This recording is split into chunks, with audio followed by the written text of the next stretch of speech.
Diabetes Sem Curvas, nossos amigos, nossos companheiros, nossa grande família do DSC.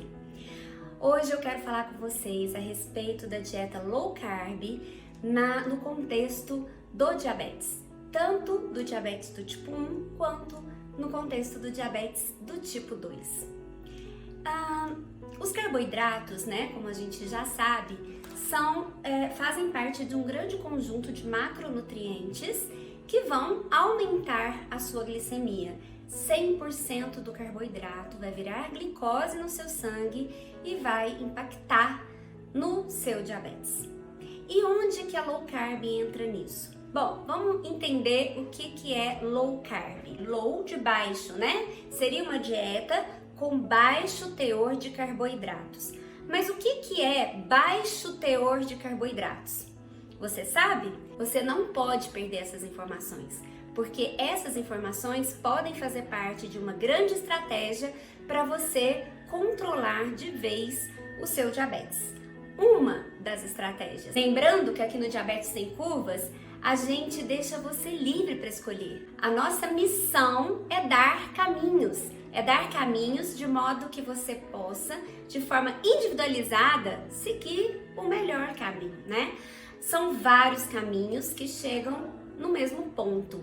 Agora, tem caminhos tortuosos, com muitas curvas, que não vão chegar a um ponto legal. Mas estratégias para controle do diabetes, nós temos várias estratégias. Lembrando que a gente vai falar hoje de low carb, mas que existem outras estratégias, e dentre as estratégias que a low carb não necessariamente ela descarta, é a contagem de carboidratos. Seria muito legal você fazer uma low carb com uma quantidade menor de carboidratos, no entanto, também contando carboidratos. Olha que legal que seria, Você teria condições de ter glicemias praticamente, quem sabe, normais, com hemoglobinas glicadas boas, com pouca variabilidade glicêmica e um excelente controle. Então você não pode perder mesmo não. Vamos lá. Bom, então, low carb para American Diabetes Association, que é a Sociedade Americana do Diabetes, é uma dieta com menos de 130 gramas de carboidrato. Outros dizem que low carb, uma low carb mais liberal, é uma dieta com menos de 100 gramas de carboidrato.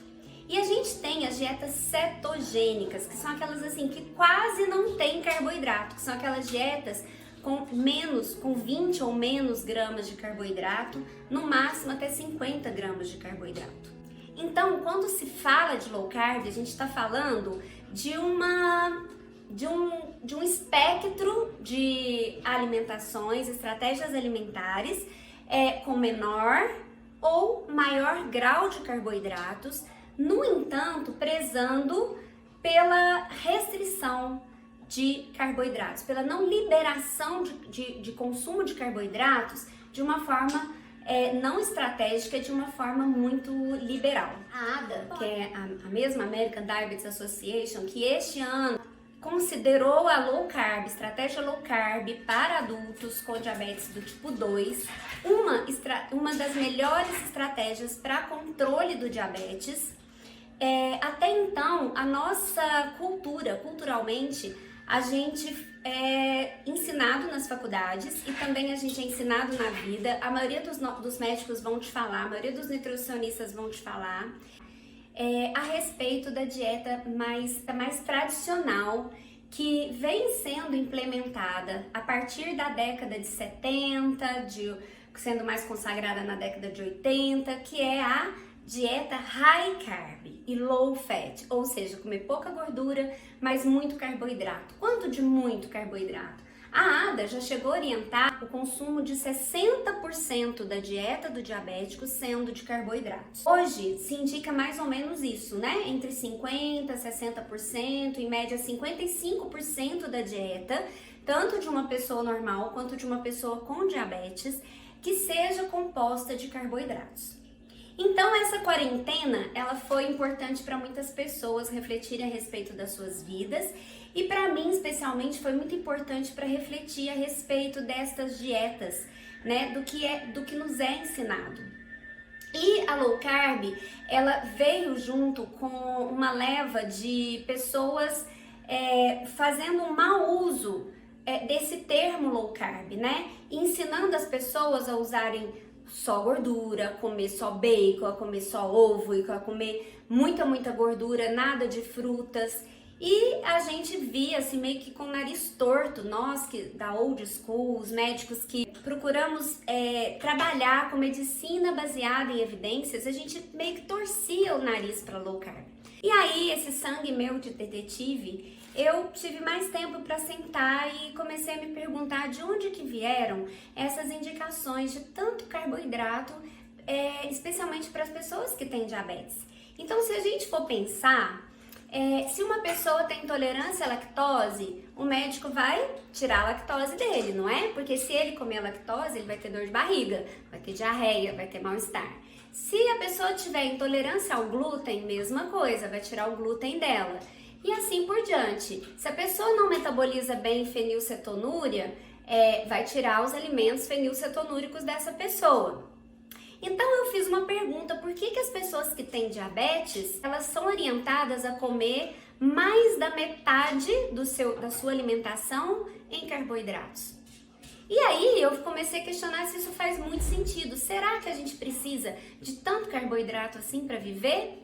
E aí eu fui descobrir que não, que o nosso organismo ele consegue viver sem carboidratos perfeitamente, porque os carboidratos, eles não são alimentos que a gente chama de alimentos essenciais. Então, alimentos essenciais são aqueles alimentos que a gente encontra na natureza, mas que o nosso corpo, mesmo que tenha matéria-prima, ele não consegue produzir.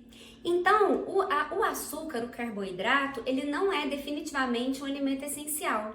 Por quê? Porque no nosso corpo existe uma coisa chamada gliconeogênese. A gente consegue, através das proteínas, produzir glicose, né? E utilizar essa glicose. E além disso, a gente consegue viver através de corpos cetônicos, que chama beta-hidroxibutirato e acetoacetato. Então, são vias de metabolismo completamente diferentes. Então, quando você utiliza a glicose para o seu metabolismo, para a sua energia do dia a dia, quer dizer que você tem uma dieta glicocêntrica, né? Você está comendo tanto carboidrato que o seu corpo vai preferir a glicose para gastar energia, é mais fácil para ele. Então, o nosso organismo faz tudo que é mais fácil, mais prático, que gasta menos energia. Só que se você não dá carboidrato para ele vai formar carboidrato através das proteínas e vai desviar o metabolismo dele para a quebra de gorduras, que é um metabolismo lipocêntrico, centrado no metabolismo das lipoproteínas, ou seja, das gorduras. E, inicialmente, isso foi muito utilizado para perda de peso e é uma estratégia interessante para a perda de peso.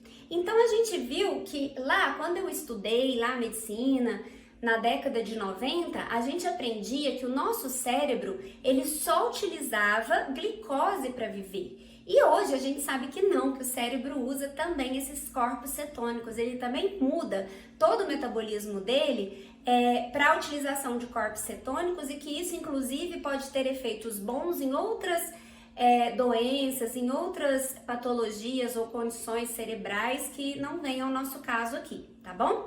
Por quê? Porque eu não quero idolatrar a dieta low carb.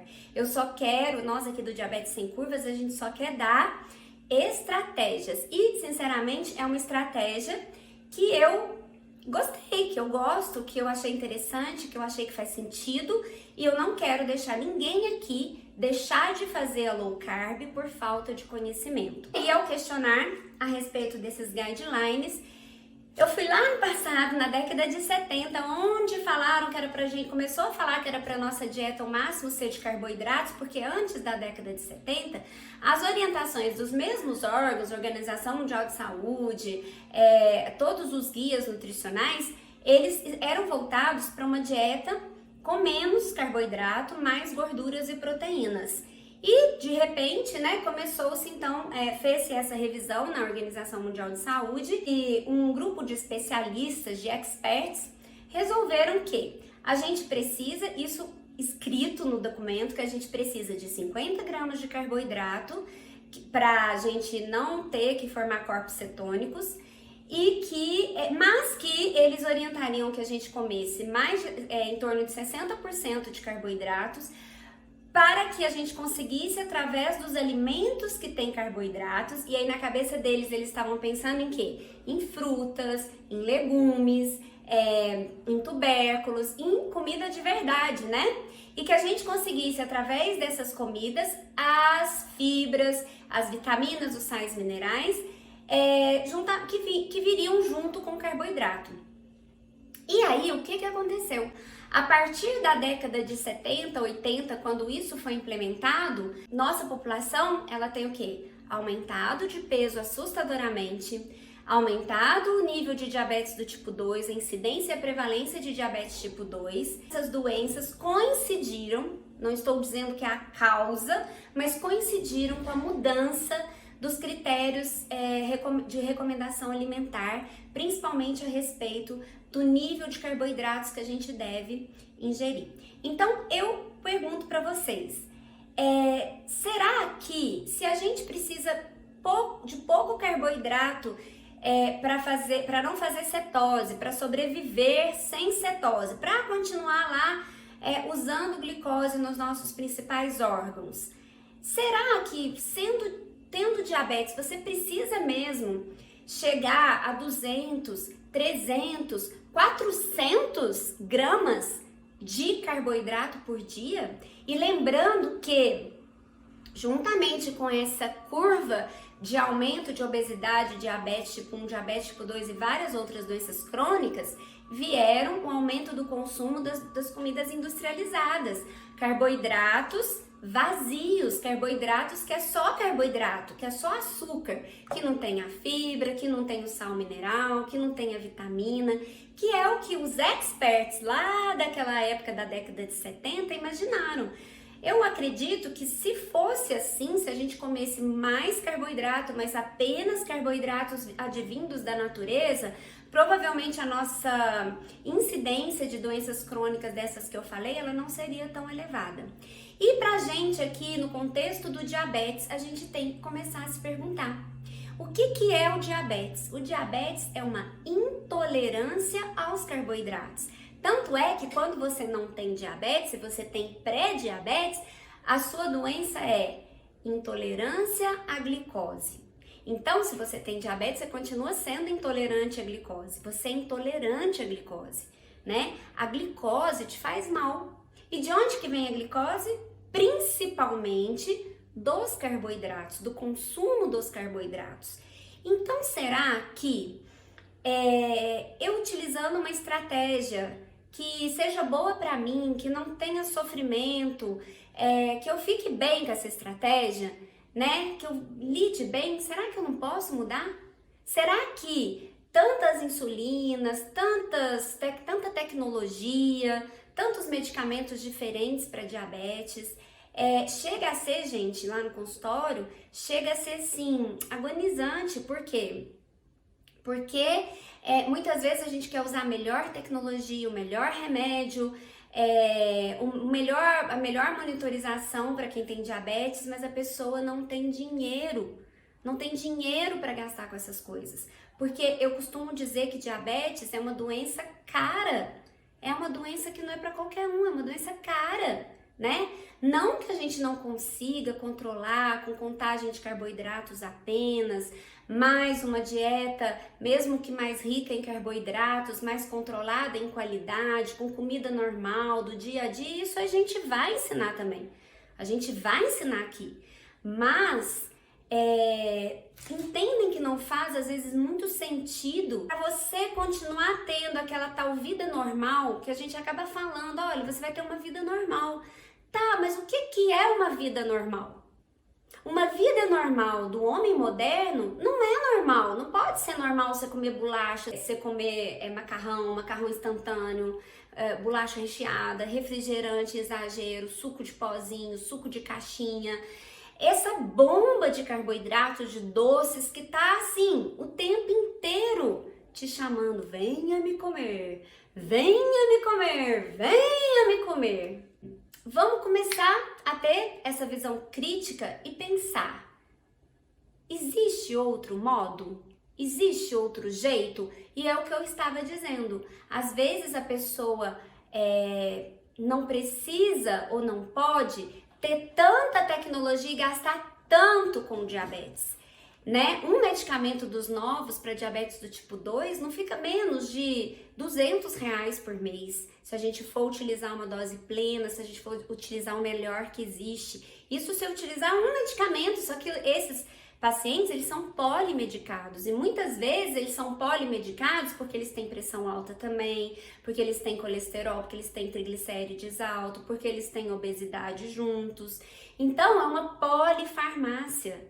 Será que eu não posso trocar essa polifarmácia por uma alimentação mais adequada? Ou seja, ao invés de eu correr atrás do meu controle, através de mais remédio, será que eu não posso correr atrás do meu controle com menos comida? Qual é mais sacrificante para mim, né? E essa escolha é sua, essa escolha não é minha. O que é mais sacrificante? Comer menos carboidrato ou tomar mais remédio? Qual que é mais caro? Eu comprar farinha que tem menos carboidrato, eu comprar alimentos mais naturais, alimentos mais que às vezes nem tem muito frufru, mas tem algumas dicasinhas de alimentos um pouquinho mais caros, farinhas um pouco mais caras. Mas que é melhor para mim? Qual que é a minha escolha? Gastar o dinheiro com remédio, com uma penca de remédio e vir junto com essa penca de remédio os efeitos colaterais desse remédio? Ou é melhor para mim eu gastar, quem sabe, com uma alimentação melhor e ter mais disciplina e fazer o que deve ser feito através de uma mudança de estilo de vida? Você vai ficar sem remédio? Talvez sim. Existe a reversão do diabetes do tipo 2. Talvez você fique sem remédio, né? Agora, talvez não, né? Talvez você continue com diabetes tipo 2, você continue tendo que tomar algum remédio, mas não aquela penca. Você vai se sentir melhor, né? E você vai conseguir o que a gente quer que consiga, que é, além da qualidade de vida, um bom controle. Um bom controle para uma coisa que eu não canso, não vou cansar, não vou parar de falar. Para uma vida boa de ser vivida. Porque aqui o nosso objetivo é que vocês tenham condições de fazer escolhas responsáveis, com conhecimento, para ter o quê? Uma vida boa de ser vivida. Porque a gente sabe, eu e a doutora Karina, a gente já viveu muita experiência com pacientes com diabetes e a gente sabe como que essa vida vai ficando ruim de ser vivida ao longo das complicações crônicas. Como que uma dor crônica é limitante, como que uma dor crônica é depressiva, né? Como que você amputar um membro é triste, você ser amputado, você ser tirado daquilo. Então, ter diabetes, a gente tem aqui vídeos sobre os sentimentos de ter diabetes. São sentimentos bons? Não, mas a gente pode fazer de um limão uma limonada. A gente pode fazer do diabetes, desse diagnóstico que pode parecer horrível no início, uma oportunidade de seguir caminhos diferentes, de seguir novas formas de se viver bem. E viver bem não quer dizer que é viver comendo coisas que não são boas para nós e que a gente coloca lá por dentro e que vão fazer estrago lá por dentro, ok? Então, a primeira parte dessa série a respeito da low carb, eu queria deixar primeiro essa reflexão para vocês. Essa reflexão para que vocês assistam os nossos próximos vídeos e para o próximo vídeo nós vamos fazer uma brincadeira. Nós vamos mostrar quanto de açúcar que os alimentos que você consome no seu dia a dia representam na sua vida. E você vai ficar surpreso. Se você faltar nesse próximo vídeo, se você não abrir o próximo vídeo, você vai perder a oportunidade de quê? De melhorar a sua vida, de aprender, de descobrir, ter descobertas que são impressionantes, que pra gente, às vezes, que tá acostumado a orientar o paciente, é tão básico, mas pro paciente, aquela mudança daquele alimento que ele enxergou que é puro açúcar, era o que ele precisava para ter um bom controle, tá bom? Então, um grande abraço para vocês e agora essa série são a série de vídeos advindos de uma live que não foi gravada, que é a live a respeito da low carb no contexto do diabetes e que eu resolvi a fazer essa série de vídeos para que essa live que algumas pessoas aproveitaram, que poucas pessoas aproveitaram, possa ser aproveitada por milhares de pessoas, para que muitas pessoas sejam tocadas e que possam mudar a sua vida. Grande abraço para vocês. Não deixem de não percam a oportunidade de aprender o que os seus alimentos do dia a dia fazem com a sua glicose, quanto que eles representam de açúcar no seu dia e como que você pode substituí-los de uma forma mais saudável e que leve para você um controle melhor. Grande abraço, próximo vídeo lá!